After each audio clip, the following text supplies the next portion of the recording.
What if the moon landing was a crop circle left by humans? If an apple a day keeps the doctor away, what happens when I get sick? Where's the doctor gone? All of these questions you can find the answer to on This Paranormal Life. Welcome everyone back to the podcast. It is a Tuesday, the spookiest day of the week. Too right. And my name is Rory Powers, your professional paranormal investigator for the day. Mm-hmm. You've hired me at a very expensive rate. Right. So much so that you could only afford Kit Greer to accompany me. Yeah, we are the Yelp's lowest reviewed tutoring duo. We will teach your child GCSEs, A-levels, that kind of thing. Yeah. Granted, none of our students have even passed. Most have had to go back 3 or 4 years to kind of special education schools because we have just racked their brain, just plundered it of all knowledge. We take what they know and move it to the side to make room for what matters. Right. Every math lesson, every geography lesson, every Spanish lesson starts with hola. Well, only one of them start with that. It's the Spanish one. The rest of them start with Billy putting down his textbooks, and I go, "Oh, that's really good, Billy." Slam the book, and I say, "You won't need that," and I throw it out the window. Yeah. Billy says that was expensive. I say, "I don't care. Money doesn't mean anything." But Billy is like, "Listen, I'm fully on board with your teaching method. I do need to get my GCSEs though. It is a legal requirement." Yeah. And I go, "Okay, well that's really interesting. Oh, can you just get out? Get the hell out." Grab Billy to throw him out the window. No, not again. Welcome to the podcast. This is a paranormal podcast where every single week we investigate a brand new paranormal beast or legend or story. And as professional investigators of the paranormal, we'll come to a conclusion as to whether or not it is true or it is false. This week, we have another listener submission. Wow, great. Most of the time, those listener submissions are just beyond garbage and we have to immediately throw them out the window along with Billy's textbooks. But today we've got one that we can cover on the podcast. A diamond in the rough. Wow. A needle in the haystack. A gray among the humans. So, Alex Priestley, thank you for writing in very much. Alex. We're happy to be able to help you sleep at night by fighting your paranormal demons for you. Alex writes, "Hello, boys. I have a paranormal tale for you to hashtag investigate." Cool. Now, her email is sort of the story. Yeah. Okay. So this is getting right into the action. Okay. Cool. I'm ready. Alex says, "My mom used to be a stewardess for Cathay, which I think is like an airline. Yeah. In the 80s. When I was young, I remember going with her to meet a friend of hers that she used to work with. We can call her Jenny. In brackets, not for privacy, but I literally don't know how to spell her name." So not even say it, spell it. I'm just going to come out and say it. I mean, potentially not even human. She could not even be human. Unpronounceable name. It could be Blognorgan, it could be Jim, and Alex is dyslexic. Oh, well, we don't know actually a real reason. What the answer is. Okay. It's not like this from another planet and their name is really more of a feeling than a sound. Right. Yeah. It's fear. It's the feeling of fear is her name. Right. Alex said, "My mom asked Jenny why she had left Kathy. Apparently, she had loved her job and was a great stewardess. Jenny told my mom that she had quit because she was shaken by a very intense paranormal experience." Okay. That's a very unusual reason to leave a job. Normally, yeah. What are normal reasons to leave a job? Some of the mine, tired, too tired.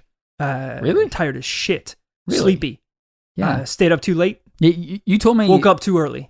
You're. Let's just pick Sorry. one. Okay, yeah. You told me the last place that you left. You said there was a kind of like toxic work culture, and you felt like you weren't being respected for the work you were putting in. Very unsupportive of my flexible work hours. Oh, okay. Did you want to come in like early, leave early, kind of thing? I wanted to come in and leave whenever the I felt like it, and they were very unsupportive. Really? I'm pretty sure the definition of toxic is unemployment, which they handed me promptly. Yeah, that's extremely flexible. You were asking for, yeah. What you were asking for was extremely athletic. That is yogic guru-like flexibility. That's all. That's so little to ask. Why have you been fired from a job before, or wanted to quit a job before? Yeah, the last place I left, it was like we had a disagreement. They say the customer's always right. My opinion is that the customer is always wrong. It was brutal honesty actually that led to me leaving. Did you get in a fight with a customer or something? To say the least. Most days of the week, multiple days, multiple times. That sounds like the most. It sounds like you're saying the most. The least? The least I can describe to you. It's me, front of house in a restaurant, literally beating the chef to death with a lobster, hot out of the pan, still Lord. alive, clawing his ears off. Was this even a restaurant? The most, you say? I didn't say anything. You said the least. I've got the general manager of a stationery company in a reverse armbar jiu-jitsu style rolling across the middle of the office space. So it wasn't customers, it was actually my own colleagues. Yeah, it wasn't even verbal disagreements, it was physical altercations. It sounds like they wish you had flexible work hours. There's a reason we're paranormal investigators, folks. That's the good thing, is that intense paranormal experiences are our line of goddamn work. So that doesn't scare us off anymore. So Alex, to continue on with your email, I have somewhat dramatized the retelling of her story. Okay, yeah, like her copy was pretty good, but just lacked a little bit of seasoning. It was good for like a post on an internet forum. We're taking it to New York Times bestseller. Wow. So here we go. So one night, Jenny was working on board a long-haul flight. Everything was going well, minimal turbulence, pleasant passengers, nothing out of the ordinary. Cool. Dream. Now, on these longer flights, the cabin crew have to take their breaks in this cabin with bunk beds that are kind of out of sight. Right. Well, eventually it became time for Jenny to go on her break. So she walked over to the staff cabin to get ready to sit down and take a nice nap. But when she got to the crew's break cabin, she saw someone was already resting in the bed.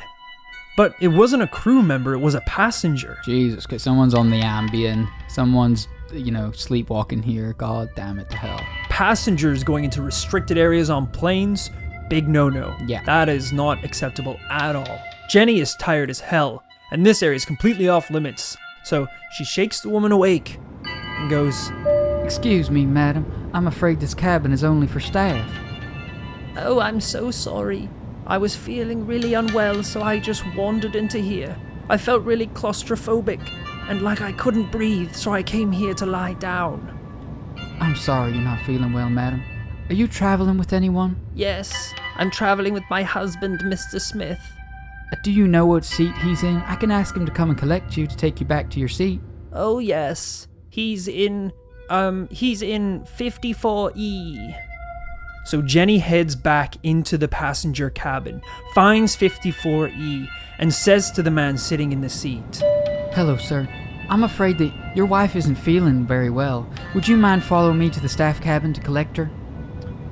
"No, you're mistaken." Puts his headphones back in. "Oh, f*** off, ma'am." "No, sir. I've just spoken to her. She'd like you to collect her." You must have the wrong seat." This is very difficult for her at this point. "Sir, this is E45. "Yes. Your name is Mr. Smith? Yes.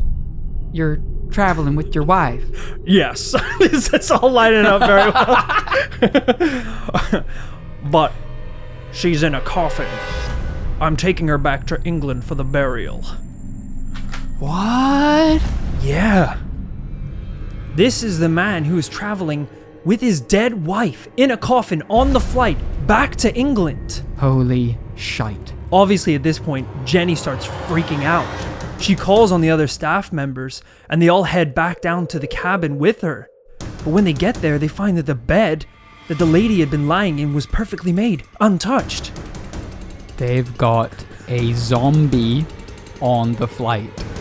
I didn't want to say it, dude, but did this zombie get out of bed, make the bed again, and go hide somewhere? We need Samuel L. Jackson or something. We've got a situation on a plane that needs sorted. I just hope Jenny was packing a Glock 9mm. I don't know what year this was, so I don't know what was the approach to guns on planes. You know when you get on a Right. really old plane and there's still like a cigarette butt holder Wow. in the middle of the and they have to turn on the no smoking sign. You know, and you're like, what kind of barbaric times were these? You could get on a flight. You spark up your cigar where people smoke cigarettes like animals. That's open flame on a flight.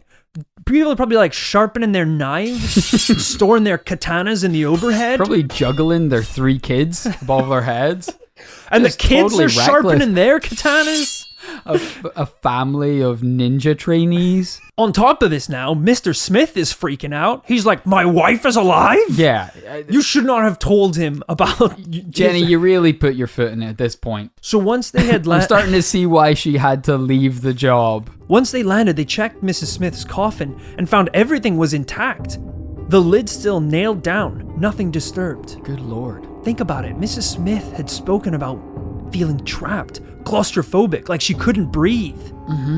After that, Jenny, who loved her job, decided to quit, as she'd been so shaken up by the experience. Alex goes on to write, I have no reason to dispute her story, as other people were involved. She could describe Mrs. Smith in detail to Mr. Smith, and she left her job because of the experience. That said, I obviously want some professional paranormal investigators to take a look at this. You come to the right place. Exactly. We know how to contact them. What are your thoughts, Kit? This is a crazy story. This is like something straight out of a horror movie. This is like the first 5 minutes. There's a crazy revelation. Yeah. There's a lot to unpack here. It definitely seems extremely paranormal on the face of it because we have Jenny, who supposedly has no interaction with Mr. Smith. Right. Or his wife. A suspiciously blank name. Already. But seems to have tapped into some knowledge of the two of them because the dialogue with this unknown shadowy figure in the bed, it seems to suggest, I'm claustrophobic, that it relates to their current situation, which is dead and in a coffin. Yeah, that's as claustrophobic as it gets, I think. Yes. But at the same time... It's like, when someone's like, oh, I don't know if I can get in the elevator. There's a lot of people in there. Try being buried alive in the ground in a little box. That's real fear. This is you. This is me grass shaking them as they wait for the elevator. You're scaring me. And you're like, oh, you could just take the stairs. That you don't need to go. Oh, you think this is what it's really like to be scared? Try being stabbed in the eye in a coffin. They're gone. They left. But not just that, even more specifically, the fact that she's given the seat number to the man whose wife relates here. So on that face, very paranormal. On the other hand, it's seemingly kind of a mundane thing at the same time. We don't know for sure who was in that bed, if anyone. Mm-hmm. And whenever her colleagues tried to verify this for her, we didn't actually get any solid sort of second witnesses on that. No, she was the only one that saw the woman laying there in the bed. Yeah. Although that being said, listen to this dialogue. After one conversation with this specter, this ghost, listen to this back and forth. Is this seat E45? Yes. Is your name Mr. Smith? Yes. You're traveling with your wife? Yes. All of that information was acquired by Jenny talking to this figure. How could she possess all of those facts about the man without indirectly getting them from a third party? It's true. I wanted to do a little research. Right. Because this was the first time I'd ever even heard of anything paranormal happening on a plane before. It's not a prime spot for ghosts. Because when someone dies, the whole idea is that if their spirit remains on Earth, it's bound to the location where they perished. We've certainly seen a lot of cases where that is true. But if I learned anything from The Matrix Reloaded, yes, it's that when humans go into ghost form, they fall out of vehicles. Like the ghost twins that have the white dreadlocks. Whenever they are in a car and go into ghost mode, quote unquote ghost mode, I believe that's the technical term for it, they are removed from the vehicles. Also, that plane is, it's traveling like 500 miles per hour. So if they're going to ghost mode out of it, it's going to happen pretty fast. And then your soul is forever bound to a spot of air 33,000 feet in the sky. Which is a terrifying prospect if you ever go, parachuting or something, and you just run into a ghost at 20,000 feet. He just pranks you, he pulls your parachute too early. That would be the scariest thing. Because obviously... It's scary enough as it is. You'd be going so fast as well that the ghost would have, like, go through you in, like, a second. You'd be like, all right, everyone, we're going to get ready to jump out of the plane. Remember, your cord is on the left side. So we're going to pull after 15 seconds of free fall on my signal, all right? Now, James, you're up first. I want to get you over there. Are you feeling good, buddy? I'm actually really scared, Trevor. Don't worry, buddy. You're going to do great.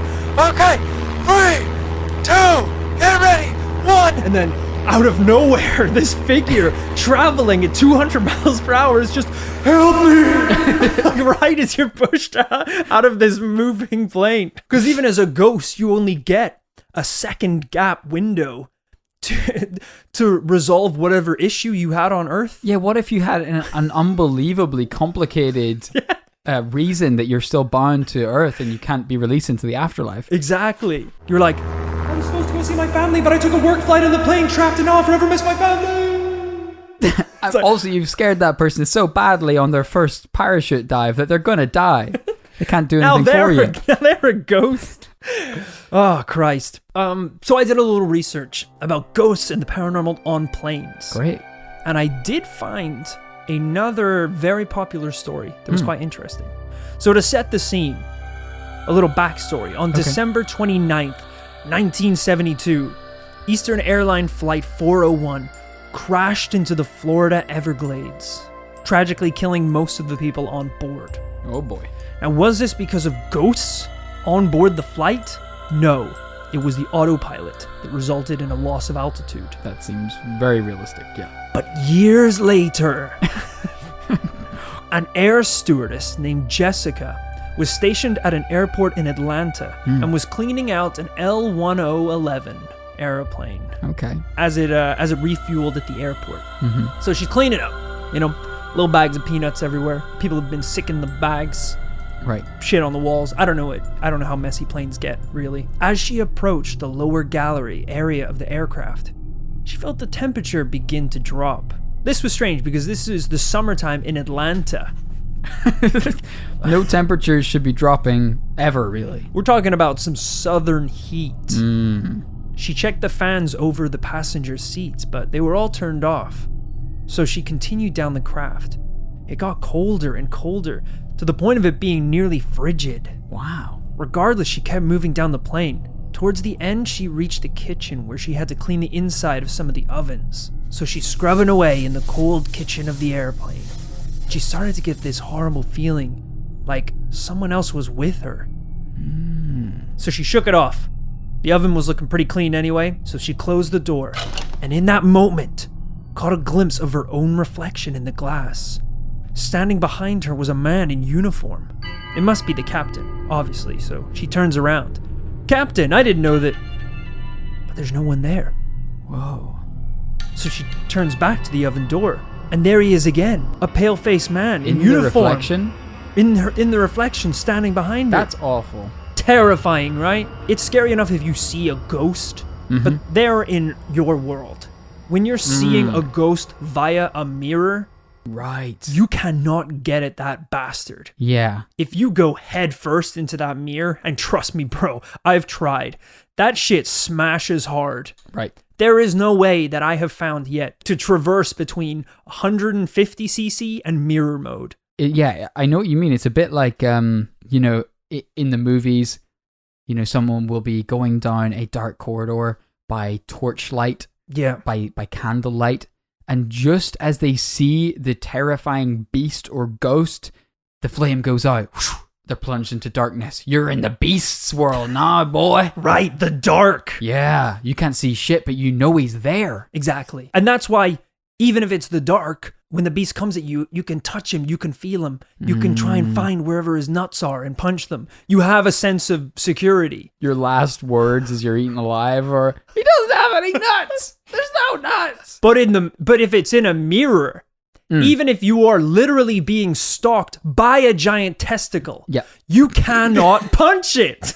I repeat, the mirror will shatter. It doesn't matter how weak his entire body is, how vulnerable it is, how exposed it is. What you need to grasp is he's behind you. He's not in front of you. Yeah. So regardless of how hard you punch that mirror, it's the wrong way. Do we know, though, that the captain wasn't in the oven? My God. I'm looking down at all of my notes. Hat found in oven. Man heard from inside oven. You just cracked this case wide open. It's not to do with planes. It's just the planes happen to have ovens. That's also annoying.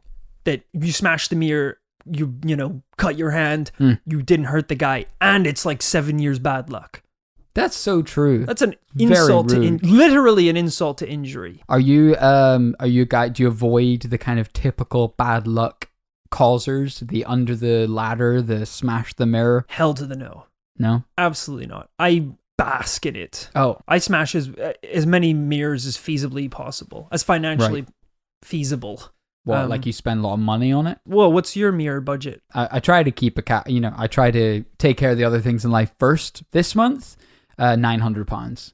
But that's fair. They were very high quality mirrors. I wanted to make sure that they counted in terms of curses, so I didn't actually buy that many mirrors. Right. What about you? Right. Yeah. No, I'll it's good as well because the ones that are probably definitely cursed are the cheapest. Oh, really? I didn't know that. We're talking about dirty ass, cobwebbed up, rusty in the corner mirrors. Okay. They're probably recovered from like a house fire or something. A lot of death surrounding it, anything like that, and just smash them up. Yeah. What I think is happening though, because I've been doing it for a while. I know we've both been doing it for a while. Yeah. And in the beginning, I noticed like really strong effects. Like in the beginning, my family disowned me. I lost my job. Really lots of, I would fall down all the time, hurt myself, injure myself. Lots of basic curse things happening. For sure. I feel like I've really plateaued. I feel like my life might be as shit as it's going to get, and that's why the curse isn't doing any worse. You hit the rock, buddy. Yeah. That's what they call the rock. Right. It's when the curses gave up. That's actually awesome. They're like, this guy's so pathetic and pitiful that the curses started to feel bad for you. Wow. Yeah. I smashed a mirror last week and won a free Big Mac. I think they're giving started throwing you a bone. That's they're insane. throwing me some. They're like, we can't keep kicking this guy when he's down. It's like a McDonald's scratch card. They only work in terms of free burgers, free drinks. You're doing bad when the demons are rooting for you. Whenever you rub the genie's lamp and he's like, you know what, I'm going to give you an extra wish on the house. I feel like you need it. You know what, you can do that. You can do the loophole. Do the infinite wishes thing. You're the only motherfucker I've ever met who needs it. You're the only piece of shit that's so low that I'm going to give you infinite wishes. And I really think that you're so goddamn dumb that you won't actually do any damage with the things. He ruffles your hair. You're like, now I wish I never found the lamp. All right, there you go. You blew it. I knew you would. The genie's disappearing. I warned you, buddy. I'm sorry. Yeah, you just can't help some people.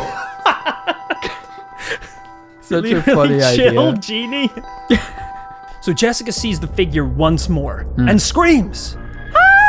Great impression. Thank you. I think you broke our microphone, but that's fine. Like a bolt of lightning, the figure behind her takes off running. Now panicking, Jessica ran down the plane and bumped into the head host. It took Jessica a while, but she told him everything about the cold, about the man. But the head host didn't seem surprised at all. In fact, he said, "Yeah, you'll see that from time to time."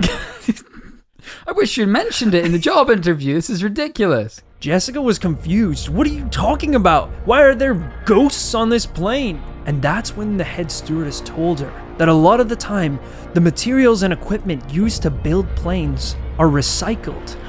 And this plane was known for being built from the remains of East Airlines Flight 401. The oven from... No? Close. Oh. Of the plane that crashed in the Florida Everglades. They are really cutting corners. If they are recycling planes that have crashed. Like flaming rubble. If you were like an astronaut that, you saw a test rocket go up and explode into a million pieces. Yeah. And you're like, wow, well, I know I'm going up there next week, but at least that didn't happen when I was going. Geez, hopefully they'll learn something from that. And then whenever you're getting in your rocket and strapping you in, you're plugging in your seatbelt and it looks a little charred around the edges. And you're like, did you guys we think it was the landing gear that went on the last one, so we took everything else, pumped it into this one. You're good to go. Brand new shiny landing gear. Astronaut Charlie's silhouette is burned into the side of this paneling. This makes me very uncomfortable. Sorry, you were supposed to scrub it off. There's like a skeleton fused with the metal on the ship. Like, we tried and tried. We could not get that thing out. Pointing to a message on the wall. It wasn't the landing gear. Yeah, it's like we had to recycle a lot of the parts from that last one just exploded in the sky. It was structurally unsound because we used a lot of old parts from another ship to build it. Listen, people, have said it before, said it again. The dirty secret of rocket science is rocket scientists don't get in them. That's the dirty secret. So obviously, at this point, now I'm looking at 2 stories of ghostly apparitions involved with planes. The pieces of this spooky little puzzle are starting to come together. So what's the next step? I need physical evidence. I need pictures. I need video proof. I need witness testimonies on camera. What if I told you, Kit, that I got it? Well, all of these? No, not all of them. Oh. In fact, none of those. Oh. But I did get evidence of some kind. Okay. While I didn't get any video evidence of ghosts on a plane, I did get video evidence of ghosts leaving a plane. What? That's right, Kit. A video went viral on August 2017, last year, of someone who took a video of ghost passengers floating down those little tubes that they use to get you out of planes. I don't know what they're called. Right. There was an actual video of these ghosts departing. It looks like they're getting off of a plane, but there's no plane. There's no plane there. Weird. Exactly. Would you like to see a video? I would actually, yes. All right. Okay, this video is hosted on the Sun, which is fine, I suppose. So this is the walkway that they attach to the planes. Oh yeah, I see that. As you'll see, there are some sort of apparitions along the walkway. Right, on this little screenshot. So to people listening at home, this is one of the normal walkways that you would head down, a little corridor tube to get to your flight. This one is mostly glass, so we've got a good amount of visibility through it. Now, as the video will reveal, just off to the side here, there is in fact no plane. Cool. Even though a whole gang of passengers are walking up this walkway. Okay. All right, prepare to be amazed. All right, let's see it. They're walking unbelievably fast. They're just floating down this corridor. But their legs are moving, but we can't see their feet, so I guess they could be floating. And yeah, indeed, no... Look at that. No plane. This is most unusual. They're moving in a very odd way. Don't you think? Really strange. Oh, it is absolutely very strange. And where was this? This was... It was a clip taken by a Bangkok Airways pilot from the cockpit of his aircraft. I'm looking for a location. By a pilot. Interesting. This was an airport in southern Thailand called the Phuket International Airport. I think that's Phuket, buddy. It's a PH. Phuket. How does that make it more like Phuket? Which obviously isn't spelled with a PH. And obviously, if their attitude towards air travel is Phuket, they're obviously not going to care about ghostly apparitions traversing their hallways. Yeah, it does seem like a crazy place just based on this video alone. Exactly. So I've given you 2 cases of, ghosts and the paranormal on planes. One plane in the sky, one plane grounded, and now ghosts exiting the vehicle. Kit, where is your scrambled brain at? Where is your tiny little pea-sized brain located? Yeah, I get it. Your tiny little nut. Where is your cashew? Okay. I was born with a tiny brain, but the doctor assured my mother at birth that it functions the same as a normal brain. All right?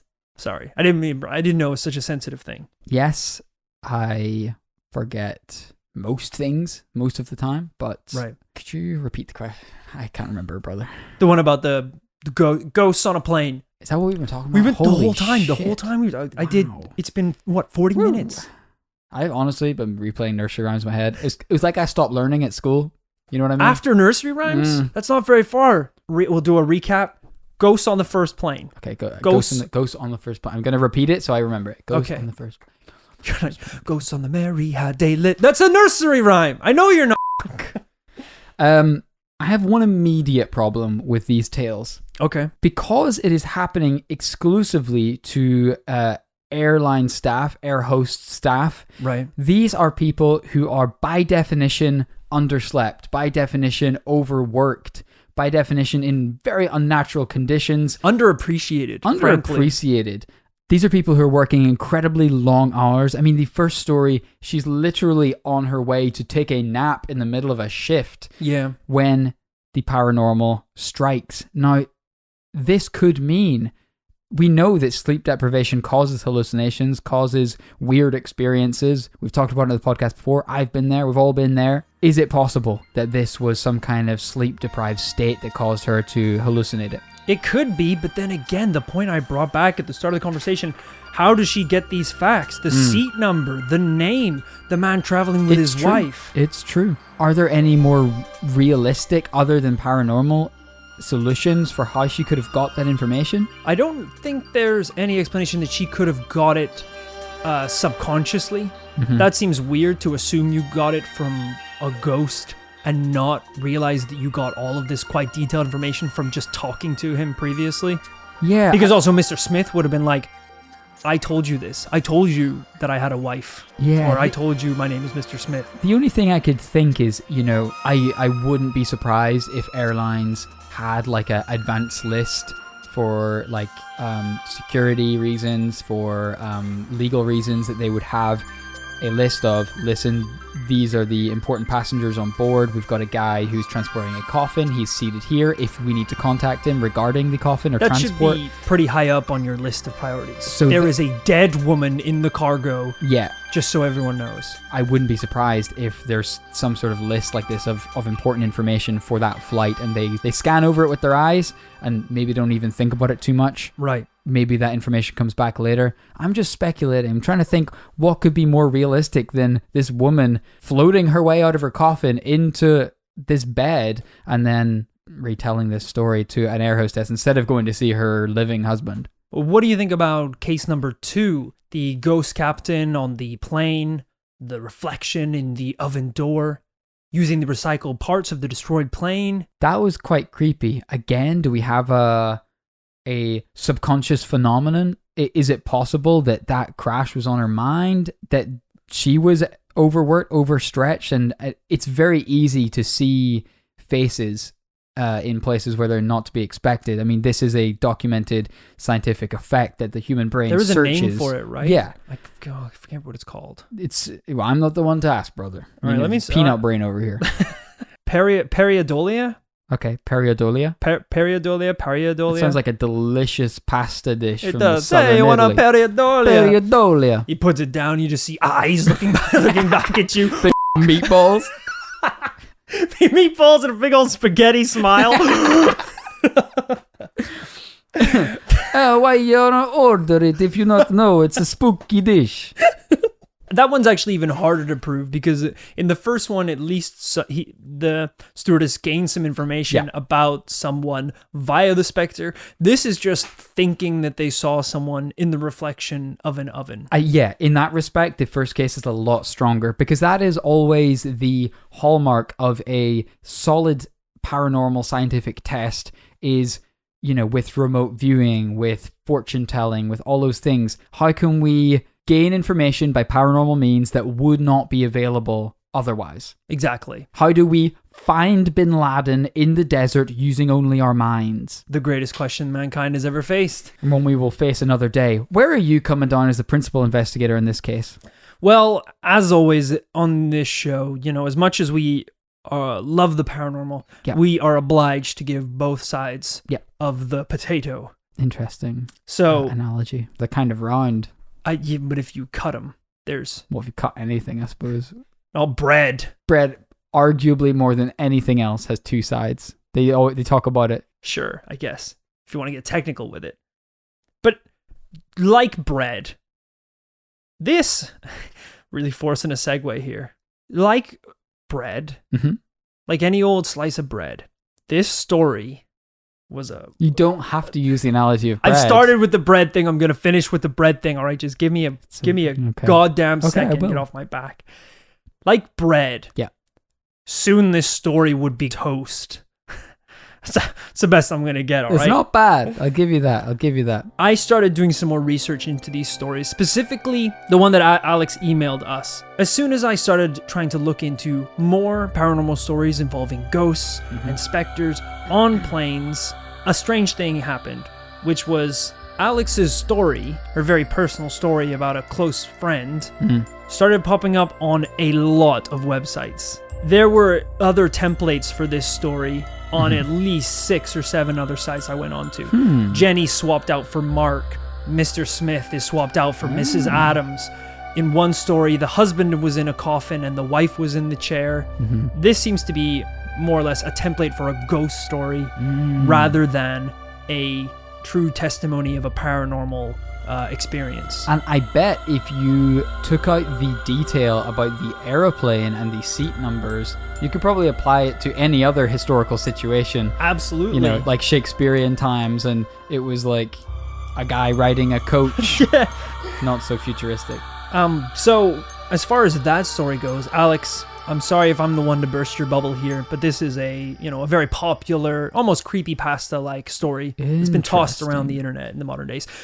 Did your mother's friend start that story? We don't know. She could be the author of it, and that would bring some authenticity to the case.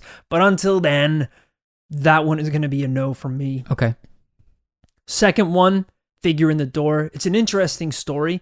And yes, that plane, the 401 or wherever it was, did crash. I found it hard to find any real facts on whether or not the parts are recycled. That sounds wrong and bad. That doesn't sound like that has ever happened. No. Planes are recycled from airline to airline. They are, refurbished and reused, but not if they crash and burn, I don't think. You don't want to reuse the parts of the plane that didn't fly. So that one was a little harder to track down. But then finally, this video of these ghostly apparitions traversing the hallways of the international airport. I found this one actually a little harder to explain. And so did everyone in the comments here, to the point where we just had to kind of hypothesize and come up with our own theories. And you're a video guy, trained in video editing. Is this something someone could fake? It's quite intricate. Well, the fact also that it was submitted by a pilot who works at that airport for an airline seems like there is no reason why he would fake it. I think what we're seeing here is a unintentional optical illusion. I believe, even though we are seeing a walkway and people traveling down that walkway that doesn't lead to a plane, I believe these figures are actually on a walkway behind this one. Right. So we can still see them through the glass. There is a funny viewing angle here where we can't see exactly what's going on across this whole landing strip. And in terms of as we both noted, they're very odd and unusual movement. I believe that's down to the fact that they are most likely walking on one of those airport conveyor belts that accelerate the speed. Because they are walking... That would explain the floating. It sure would. That would explain the hustle. Yeah. I just thought that's how they ran things and it. Because it does kind of look like, if you were at a walking pace on those things...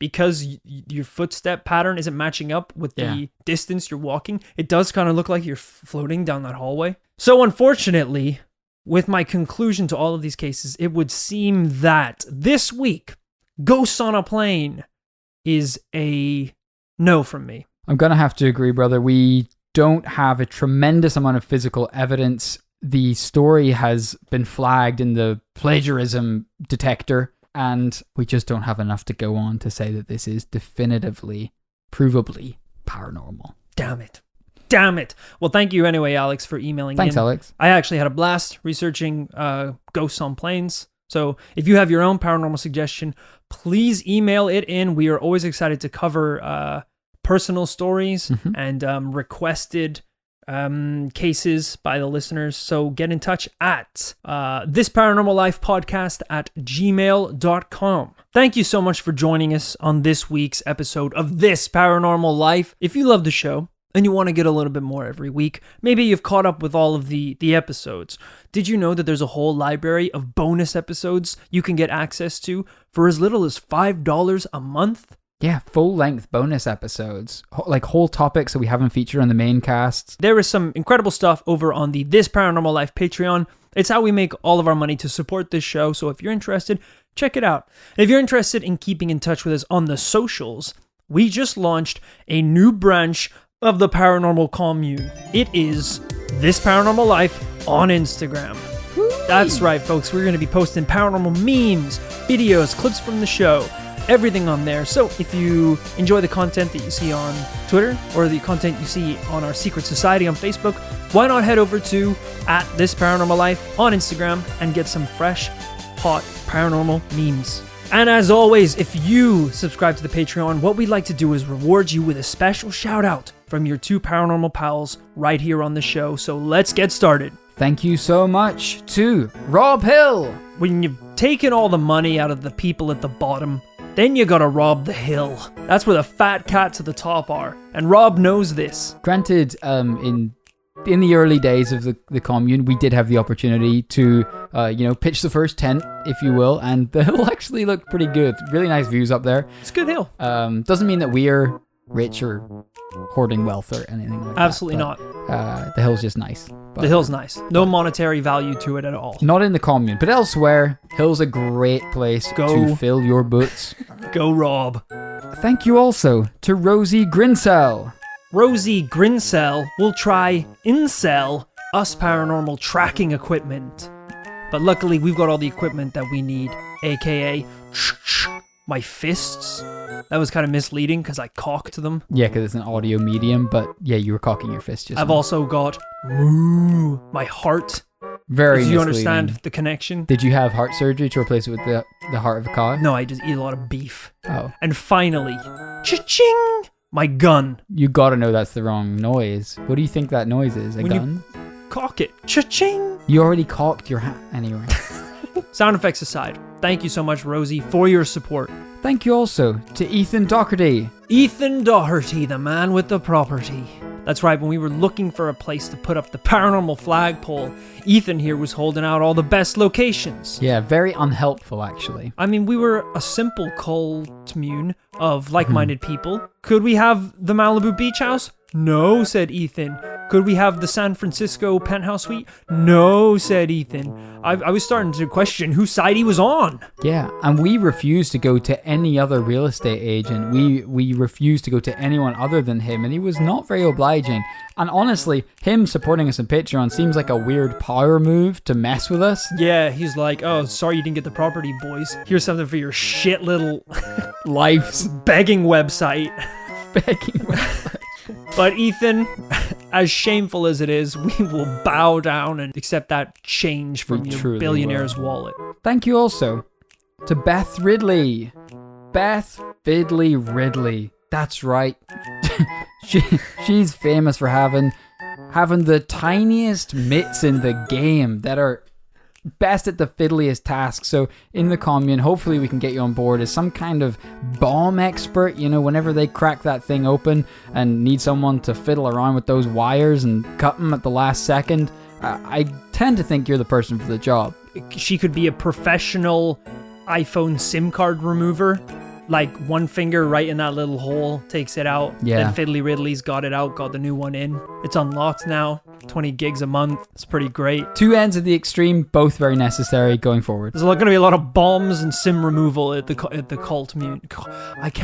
I need to stop calling it that. You really do. Because cult mune's almost weirder than cult. One's illegal, one's weird. Weird. But thanks, Beth. Thank you also to Rachel Wood. Rachel Wood, the mighty oak that grows upward towards the skies, raining down little acorns and tree nuts. I don't know what grows on trees. Rains down trees or not trees, rains down shit from acorns, whatever it is, chestnuts. down on us into the paranormal buckets. And we're just trying to, like a mini game, like a Pokemon mini game, we're just trying to scoop up all the little tree eggs that she's dropping down. Like squirrels, just stuffing them in our mouths for later. Does that mean we are squandering these tree nuts? Does it mean I'm literally pissing away these nuts? To an outsider, yes. Absolutely. Or is it fuel to investigate the paranormal? That's just kind of both, yeah. A little bit of both. And thank you lastly, but not leastly, to Chaya Primich. Chaya Primich, or as we call him, Chaya Quidditch. Do you know why we call him that, Kit? I don't know. Because he's good at catching the snitch. This guy can smell a golden snitch a mile off. When there's someone in your paranormal group leaking info to the MIB, CIA, FBI, Quidditch over there is zipping around on his mother's broom, just going, "It was him!" and clobbering them over the face. Yeah, weirdly childish approach to getting it done, but gets it done. Gets it done. We've told him you don't need the broom. You're not flying. You're using your legs. And it gives the gig away a bit. A little bit. Yeah. Because when they entered the room, they didn't know that Quidditch, the snitch finder, was here, but you were dressed as a wizard. Yeah, and you've painted a lightning bolt onto your forehead. Unconventional, but as we said, gets the job done. We appreciate that. So thank you so much. And thank you so much to everyone that has contributed to the This Paranormal Life Patreon. Again, if you're a first timer, do consider it. There's lots of cool rewards and bonus content there for you to snatch up. I hope you enjoyed this episode of This Paranormal Life. Make sure to tune in next week for a brand new paranormal tale. And always remember to live fast, investigate, and die young, baby.